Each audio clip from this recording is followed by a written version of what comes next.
მოგესალმებით ყველას ჩემს არხზე. იმედი მაქვს, რომ ყველანი ხართ ძალიან კარგად, დაგებრუნდით ახალი ვლოგით და გავატაროთ დღე ერთად. ჩვენთან სასწავლო წელი დაიწყო და ყოველჯერზე, როცა ვიღებ სასწავლო წლის დაწყებას და ყოველთვის ვიღებ ამ ვლოგს, რადგან როგორ შეიძლება რომ ეს სილამაზეები არ გადაიღო. ყოველჯერზე მიწერთ კომენტარებში, რომ რა სასწავლო წელი ჯერ აგვისტოა, რეებს ამბობ და მსგავსი კომენტარები. უბრალოდ მინდა გითხრათ, რომ არც მე ვარ კმაყოფილი ამ ყველაფრით. გერმანიაში, კერძოდ ნიდერსაქსენის მიწაზე, ყოველ წელიწადს აგვისტოში იწყება სკოლა. ხშირ შემთხვევაში აგვისტოს დასაწყისში, ამჯერად გაგვიმართლა, რომ შუა აგვისტოში, ასე რომ ვერაფერს ვერ შევცვლით. ახლა არის დილა და ღამით მოვრთე რაღაცეები დავუწყე ბავშვებს. ახლა ვაკეთებ პიცის ხვეულებს. როგორც ხედავთ, ცომი მოვზილე უკვე წუხელ და ცომი არის მსხვილმარცვლეული ფქვილისგან. ნელ-ნელა გადავდივარ მსგავს ფქვილზე, რადგან ეს უფრო კარგია ჯანმრთელობისთვის და პატარა გაბრიელს ხშირად ვაძლევ მხოლოდ ამ ფქვილზე დამზადებულ რაღაცებს. ამას კი არ მივცემ, მაგრამ მაინც. ფქვილი კი არა და ცომი, რომელიც წუხელ ამოვიდა, ძალიან პატარა ცომი მოვზილე, გავაბრტყელე ახლა, წავუსვისეთ ტომატ პასტა, ასევე მოვაყარე ძეხვი და ყველი, დავჭრი ხვეულებს და გამოვაცხობ წინასწარ გახურებულ ღომელში, სადღაც 10 წუთით და უგემრიელესი პიცის ხვეულები გამოდის. გერმანიაში დიდი პოპულარობით სარგებლობს მსგავსი პიცის ხვეულები. აქ ამას პიცა ლოკოკინებს ეძახიან და ხშირად ამზადებენ ხოლმე ბავშვებისთვის. ხშირ შემთხვევაში მსგავს ხვეულებს ამზადებენ მზა ცომისგან და ასევე უგემრიელესია პესტო ტომატის მაგივრად. მხოლოდ პესტო და ყველი არის უგემრიელესი. უბრალოდ მე წუხელ გადავწყვიტე ამ ყველაფრის გაკეთება. არ მქონდა მზა ცომი სახლში, ამიტომ მე თვითონ მოვზილე. როგორც ხედავთ, არის ურბილესი, აი მართლა ძალიან გემრიელია და სცადეთ ერთხელ მაინც. არ ვიცი, ალბათ თქვენი ყველაზე საყვარელი სნეკი გახდება.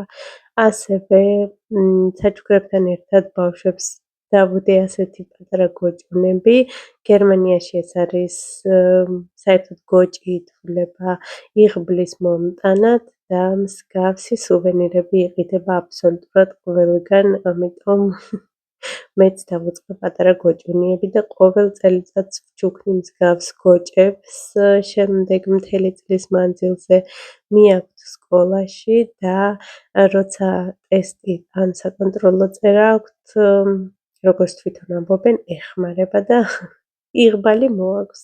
ახლა მოვამზადოთ ლანჩბოქსები. ეს არის ნიცას ლანჩბოქსი, რომელიც პრაქტიკის გაკეთების დროს გადასცეს და ძალიან უყვარს, ამიტომ ამას ატარებს, ხოლო ეს ლიმნის ფორმის არის გოჩასთვის. ეს გოჩას ვუყიდე საჩუქრად. არ იცოდა რომ მსგავსი ლანჩბოქსი ექნებოდა და ძალიან მოეწონა. ასევე ჩავუდებ ფანქეიქებს, რომელიც გუშინ მოვამზადე და გავყინე. მინდა გითხრათ, რომ იდეალურად გალღვა და აი უგემრიელესი გამოვიდა.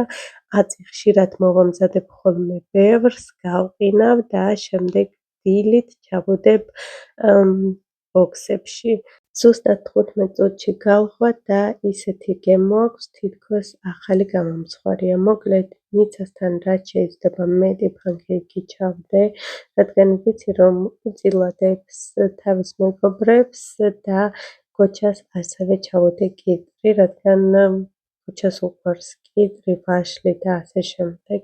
ბავშვები წავიდნენ უკვე, გავაცილე სკოლის აქედან და აქ მშობლებით არავინ არ მიდის, ამიტომ თვითონ წავიდნენ.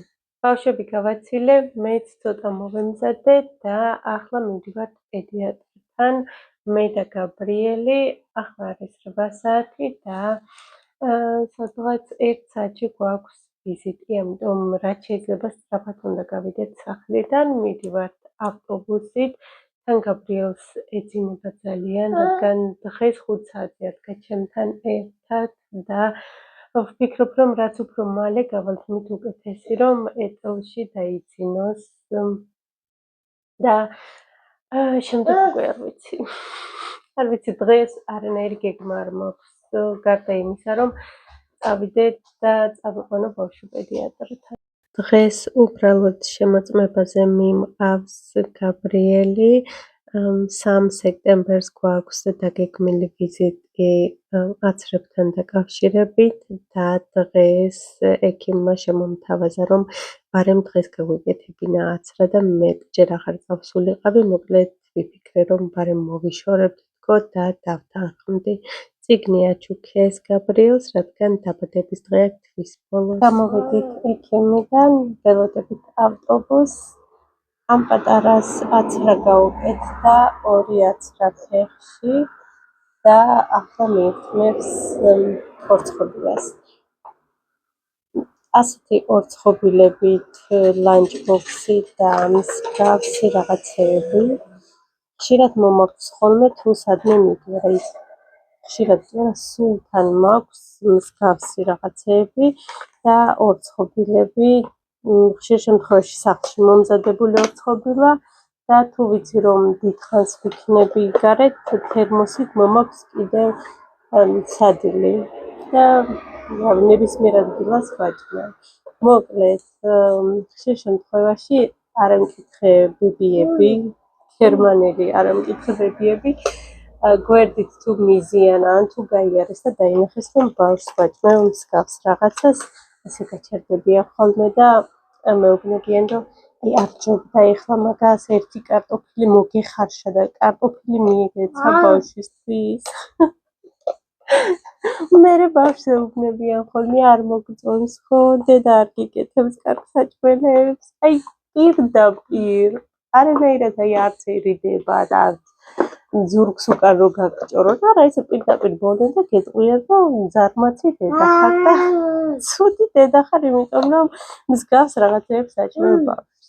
საერთოდ არ ვარ კონფლიქტიანი ადამიანი, ძალიან წყნარი ვარ მსგავს რაღაცეებშიც და უბრალოდ ვეთანხმები ხოლმე და მეუბნები, რომ აი მართალი ხართ კარტოფილი რომ მომეხარშა ჯობდა, მაგრამ აი ეხლა ამას ვაჭმე.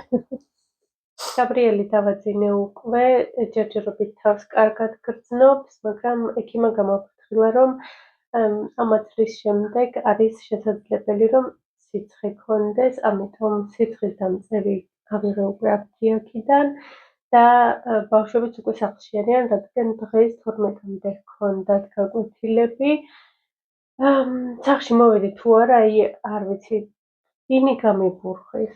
თავი აღარ ამატებს, ხან ერთი ლაპარაკობს, ხან მეორე ლაპარაკობს, აი ყველაფერი უნდათ რომ მომიყვნო, ყველა დეტალი თავი გამართლა და ეხლა მინდა რომ მოვხარშო პასტა და მოვამზადო ბერძნული სოუსი ცაციკი, გაჩვენებთ ბარემ ამ სოუსს, იქნებ ვინმე საინტერესებდეს ამ სოუსის რეცეპტი და ალბათ აქ დავასრულებ ჩემს ვიდეოს. ადუღდა უკვე წყალი და ამ პასტას მოვხარშავ. მაკარონი იხარშება, სანამ მოიხარშება მე მივალაგებ სამზარეულოს და სამზარეულო სულ მისალაგებელია ის სულ და სულ ჭურჭელია გასარეცხი. მიუხედავად იმისა, რომ მე მარტო არ ვრეცხავ და ვინიცაც ხშირად რეცხავს, სულ ვრეცხავ, აი სულ ვიღაც დგას და რეცხავს ჭურჭელს, არ ვიცი, აი მართლა დამავიწყდა უკვე ის დრო, როცა ხელით ვრეცხავდი და მგონია, რომ ეს არის, არ ვიცი, კატასტროფა, ბოლო უკვე რაღაც საშინელება, როცა მთელი დღე მარტო იმაზე ვფიქრობ, რომ ჭურჭელი გავრეცხო. ისედაც ხომ ესესხებოდა ჭურჭლის დაბინავება და ეხლა ორმაგად მესესხება, რადგან სველია. ჭურჭლის მანქანიდან კიდევ მშრალი მოგქონდა და ეხლა ეს არის სველი, დასაბინავებელია და სულ რაღაც არის გასარეცხი.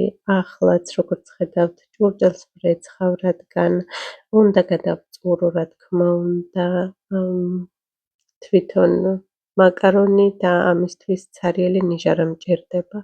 გადავიდეთ ახლა соуსის მომზადებაზე. დაგვჭირდება კიტრი, ასევე ბერძნული იოგურტი, ნიორი და ლიმნის წვენი. უნდა ჩავხეხოთ კიტრი და მე ჩავხეხე პატარა საწურზე, რომ წყალი გამოუშვას. შეგიძლიათ შემდეგ ხელით გადაწუროთ კარგად, ისე რომ კიტრმა წყალი გაუშვას.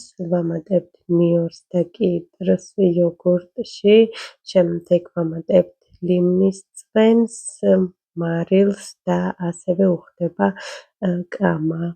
მე მქონდა გამხმარი კამა და გამხმარი კამა დავუმატე. ასევე შეგიძლიათ ზეითუნის ზეთი დავუმატოთ, 1 სუფრის კოვზი და მორჩა. უგემრიელესი соуსი მზად არის. გემრიელად!